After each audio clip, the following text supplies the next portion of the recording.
Go. Streaming from South Africa to the world. This is the Stonks Go Moon podcast. What just happened? We break it down so you don't have to. Welcome everyone to the Stonks Go Moon podcast. Most people don't hate companies, they hate their customer support. Long wait times, robotic responses, and scripted apologies are costing businesses billions in churn. Brian Kenny, co-founder and CEO of Momentum, thinks it doesn't have to be this way. His company has built Layla, an AI system designed to actually understand people, not just their words, but their intent and emotion. It's not just smarter support, it's more human, and it might just change how businesses talk to customers. Welcome to the pod. Thank you so much. It's fantastic to be here.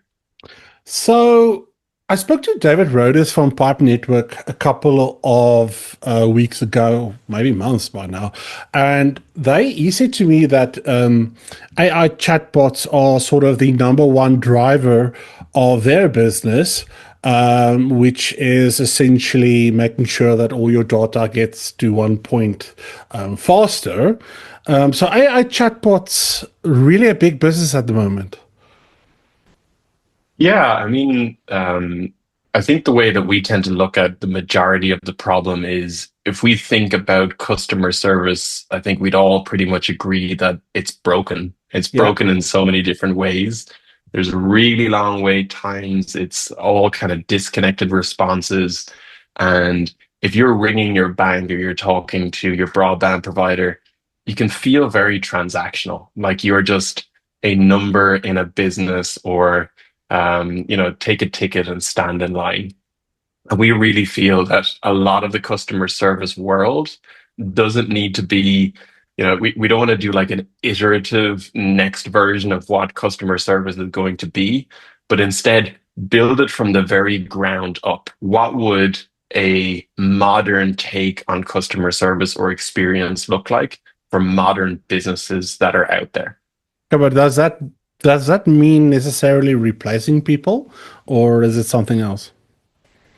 So this is a great question. And I think we really try to think about it from when does the company make these decisions? And for us, when a company is going through like a really strong growth trajectory, and there comes a time in their growth where they say, the unit economics of customer service is becoming a little cost prohibitive.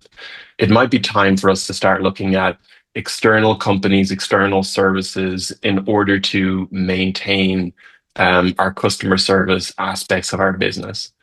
Instead, we really believe that AI has this superpower to help keep the customer service and experience still within that business. It can be an aid, it can be a tool to enable the customer service to stay within the company and for it to stay true to what the founders originally wanted to create and to believe in. So we can train models, train Layla, who is our AI personality, on what the best experience would be for their customers and for her to leverage that. So it's a tool and it's an advantage for these companies rather than it, let's just say, taking the jobs type of thing. Yeah, because ultimately, you get bad customer service in robotics and in people. I know companies that are like people first and all people, and the customer service is bad. So I know some people don't like to talk to robots, but then it's like, for me, at the end of the day, it's efficiency. What is making the customer the happiest? Is it talking to a human but getting bad customer service? Is it not liking to talk to a robot, or whatever, but then being satisfied? So you mentioned there your model is called Layla, or like, why is it a female, first of all, and what makes her different than anything else out there? So we spent a substantial amount of time really building what we call our RLM. So it's a relationship language model. And the core differentiation between what's out there is we do, of course, leverage the frontier models in order to do some, kind of calculations or come back with responses. But what we ultimately care about is what is the business trying to achieve? What is the goals? What do they believe in, and what is their vision? Mm-hmm. And then also, what is the customer's, personality? What is the emotional response? How do they like to be spoken to? And really understanding the traits of that customer. Because we know that 2 out of 3 people will leave a business if they have a really bad customer experience. So instead of us going for the transactional, how do we solve the query of the customer as it comes up? Instead, we train Layla in order to build a bond or a relationship with that customer based on the business's goals to say, how can we make sure the customer has an amazing experience and that the lifetime value of that customer is targeted rather than it being a transactional cost? So this kind of turns into amazing scenarios where we've had customers chatting with Layla and saying, can you please tell me who your manager is so that we can write a glowing recommendation about how good you are? Or there's even scenarios where, a lady was booked in Proposing. for an appointment. Yeah. It's so good. She was booked in for an appointment, and unfortunately, something happened with her dog, and she had to bring her dog to the vet. Mm-hmm. And Layla was, of course, yeah, no worries, we'll cancel that appointment. Hope everything is okay, and so on. But then a couple of months later, when the lady gets back in touch to say, I want to book my appointment, the first thing that Layla says is, how's your dog? Ah, And how's everything going? ah. And so on. So there's like this really strong bond that gets created with the customer. And that's why, the LTV and the revenue is just going up and to the right by offering this level of customer experience. Okay, couple of things. Last week I noticed GPT changed as well, but you talking about frontier models.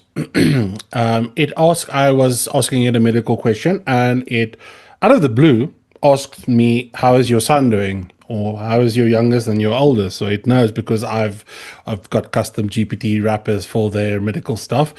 And it was like, I don't think anyone's asked me about my children, and I don't know when. So it's really interesting that you mentioned that, because to me, it's like, I don't think we want to necessarily speak to people anymore, and maybe we want that type of interaction.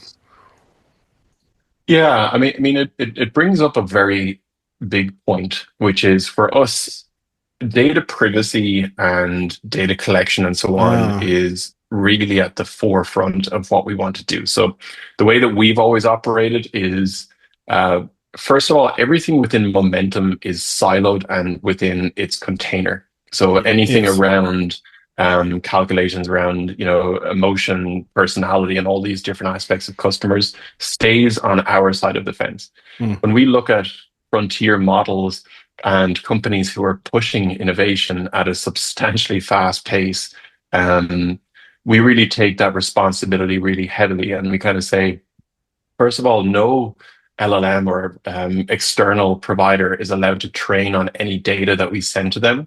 mm, Second mm, of all, anytime that we create a thread or use some sort of aspect for calculation, when we dispose of that thread, we have an agreement where they must completely delete all of that data out of their system. So we don't, we want to be as responsible as we potentially can be. And we want to have at the core of Momentum this idea of, really taking data privacy and security at one of the mm. kind of highest standards we can. Has anyone proposed to Layla yet? Do you know? I don't know. It's getting to this really strange place where we're growing at such a fantastic rate that she's multilingual, and there's conversations. Some of the strangest conversations are in Urdu, or there's quite a large amount that speak to her in Spanish and all of these other languages. That translations and all of that aspect is now core of where we need to get to. Even Irish is used, which is very Because interesting the to see. nuanced, because between the linguistics, then there is nuance, right? If I speak Spanish, or if I speak English, it's different. Exactly. And there's all of these, when we really think about customer service, right? Mm, mm, We've built in some really simple but really helpful aspects. You could be on the phone having a call with Layla, and Mm. she'll say, you know what, this call has taken 2 or 3 minutes. If you want, what I can do is I can WhatsApp you now, and we can continue the conversation there because you have other stuff to do, and I don't want to take up too much of your time. And it's true omni-channel where she'll move the conversation to the place where you might feel the most comfortable. Or on WhatsApp, Spanish speakers feel so much more comfortable voice noting in Spanish than they do sending, written text.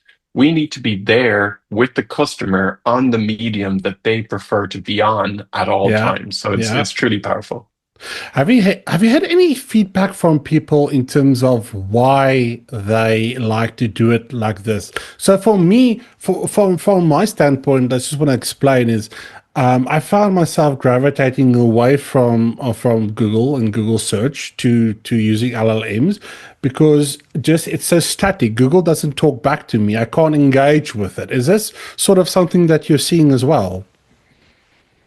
It's strange. I recently heard a great post from Sam Altman about how Mm, different age ranges are using ChatGPT and the different types of queries. As in, your kind of 40 to 60-year-old is using it in a very, query Google type of scenario. How do I do X, Y, and Z? mm, The tier below that is kind of using it a little bit more in a, I'm having these kind of struggles. Can you help me develop a plan and a more kind of architected way? And then mm, sub kind of 20, they're using it in a very operating system kind of way. Like they have these different agents that are doing all these different things. There's crazy amounts of different innovation that's happening in lots of different spaces within AI. I think mm, for us, it's really staying true to how can we provide the best customer experience? And the best customer experience for us is she needs to be enabled to do things. For example, there's nothing worse than chatting with a human or an AI and them not being able to take action. I need you to Yeah, do this or for in me. the And feed, she's like, I'll or take in the that. loop. Yeah, you'll hear people say, "I was sent from pillar to post." It's just this loop the whole time. And you get this kind of defensiveness even in some traditional Oh, customer service where it's, oh I need to yeah, escalate that now, oh or yeah. something needs to go to a higher level. I think there's trust and responsibility that needs to be built within that arena. Mm-hmm. But being able to transact or to ask questions on the medium that you want to, and for her, for Layla to kind of take that in a really happy, emotive way, deal with your query and come back to you. People are crying out for that. Yeah, yeah. So I want to ask you about the emotional aspect of building that model, and you don't have to go into detail because obviously it's proprietary information. But how did you train the model? On what did you train it to be emotionally aware? Did you use business psychology? Did you use like the sort of human psychology? What exactly was it? Just sort of in broad spectrum.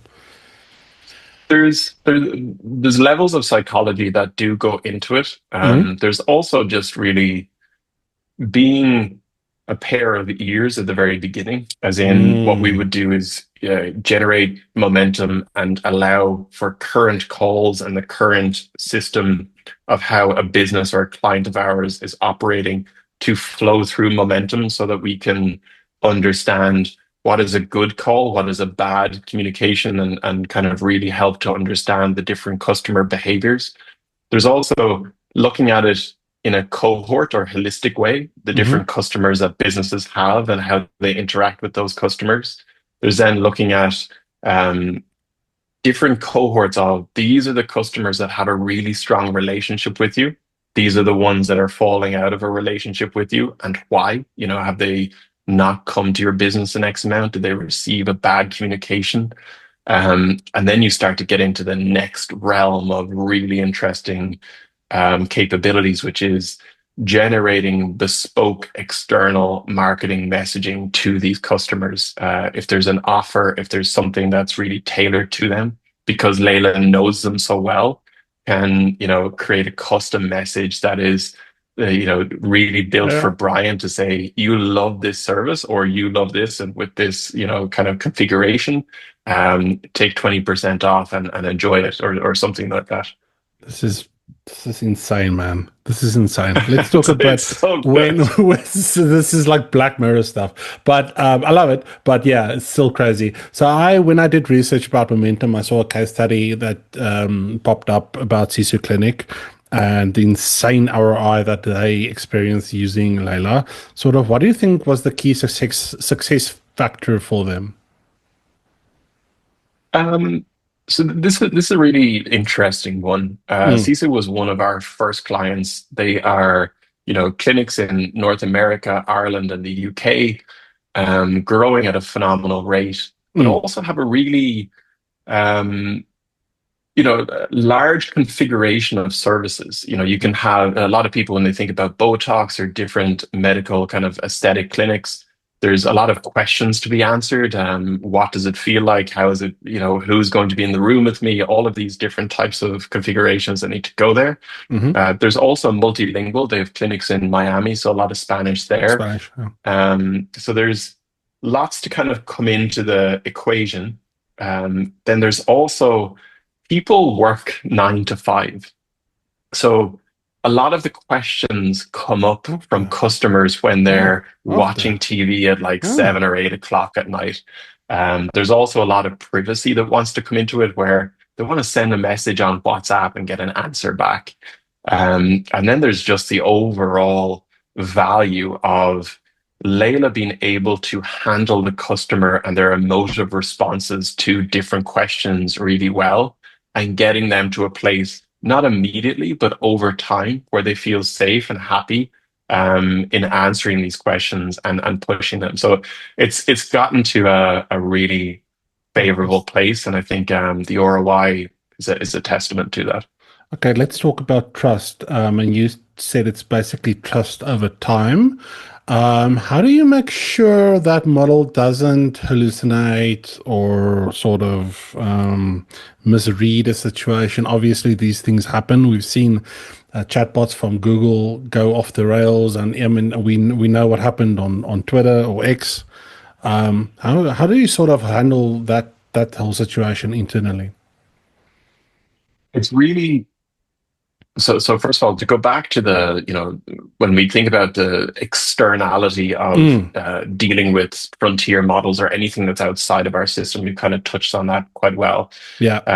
The next thing is really around guardrails and Mm, ensuring that there is a strong division in the capability of what the AI can do and what it has access to.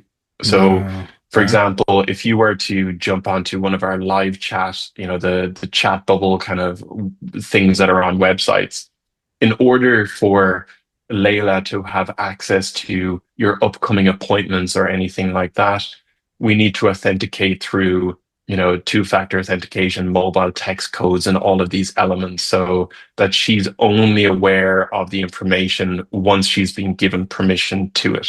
Mm-hmm. Um, Adding in different guardrails to ensure that if she ever starts to try to push outside of the boundaries that she's allowed to operate in, that she's automatically shut down within that regard, is really instrumental in the growth of momentum. So we take that as probably one of the most serious kind of pillars within the organization. How is that even possible? That's my follow-up question is pushing outside the realms of her programmable capability. And I'm not specifically talking about momentum. I'm just talking about in general. How is it possible that code can go outside of its parameters and learn itself and become not self-aware or I'm not talking about AGI, but just push because it's at the end of the day, it's code. So you wrote it, you know what it's doing, but now you don't know what it's doing. How does that work? It's more think about it from a scenario of let's take Sisu for example. Here's a really Okay, interesting one. okay. Within Sisu, you have different clinics. You Mm-hmm. have different services within those different clinics. You have different doctors that work in each of the clinics, and the doctors might move around between different clinics. Mm-hmm. So even with those three scenarios, you might have, 10 different API endpoints of how to get this information. For example, Okay. in order to pull back the list of services, you need to provide a branch or a clinic ID in order to do that and so on. what the AI or Layla will try to do is figure out what can I play with here? As in, I can hit any of these endpoints. I can run these different tool calls. I can figure out what information or potential information is available to me. But for our guardrails, we're putting in extra blocks to say, you can't go here without this information, or you can't do that without having already checked these safeguards beforehand. So it adds an extra level of defense to ensure that the AI can't just kind of fluidly figure out different paths and come up with different ways. So hallucinations for us is more, why did she say that? Or why does she get that time wrong? Or why is that booking that appointment slot incorrect? Rather than it being something, potentially a question that we can't figure out. I love that. Eventually, we can't figure out. How often do you run those diagnostics? Is it once a day? Is it every second day? Is it a week? I think it's every couple of hours. So we do evals on everything that we do. Yeah, it's more for level of service than anything else. Yeah, so it's mad. You gotta think about it from so even if we thought about Anthropic, OpenAI, Llama, and all the different models there, or even Bedrock and Amazon and so on, there's continual push and innovation that happens. That sometimes the current models shift and change. So what we need to do in order to provide a sustained level of service is, first of all, to be LLM agnostic, but second of all, to run continuous, like we used to in engineering world, call it unit tests or test-driven development, where you fire the same question over and over again, and you evaluate what the response back is. And if the response confidence is not within the levels that we would define as acceptable, then something is broken. We need to figure out what that is. Awesome. So last question before I let you leave this truly Black Mirror episode. What's next for you guys? Is it concentrating on market penetration? Is it new products in the line? What's sort of coming up for the next half of the year, Q3 and Q4? So it's really two main things. Number one, continuing to accelerate the development within our ORLM and really making sure that when Layla is having a conversation with a customer, that it is the best customer experience conversation that can happen, building up that trust over time and really building that bond. The second thing is, where we see our technology really, providing the biggest amount of value is in anything that's high customer touch and really strongly powered by technology. So airlines, restaurants, travel, anything around those experiences where service industries, you're ringing up to book a res. Yeah. Service industries, automotive, dentists. I'm just thinking it's service industries like a dentist and auto bodies and hairdressers, everything the way you have touch points, a lot of touch points. Exactly. And, potentially at some point you will have Layla for yourself and you can say, hey, listen, I want to book my hair and do my thing or whatever. I have my routine that I want you to take care of, and she can do that across the spectrum. Awesome. Brian, thank you so much for joining me today. If the listeners want to go and connect with you and Momentum and find out more about Layla and what you can do, where can they do that? Momentum.com. So MOMNTUM.com. No E in the start. I will leave all the links in the comments here somewhere. Thank you so much for joining me today. And to our listeners, peace, love, and prosperity. And we'll catch you on the next one. Cheers. Locked away, waiting for some perfect day. I've seen dreams dressed up in white, never lived to taste the light. It's not real, my dear, not like they show. Life's a blank, then you let it go. You chase the stars, you miss the sky. You plan forever, then wonder why. It's not real, my dear, not the way they said. We live light, we're saving joy for the end. So dance tonight, don't disappear, 'cause it's not real, my dear, not real. She had goals, he had a 5-year map. Now their names on a folded plaque.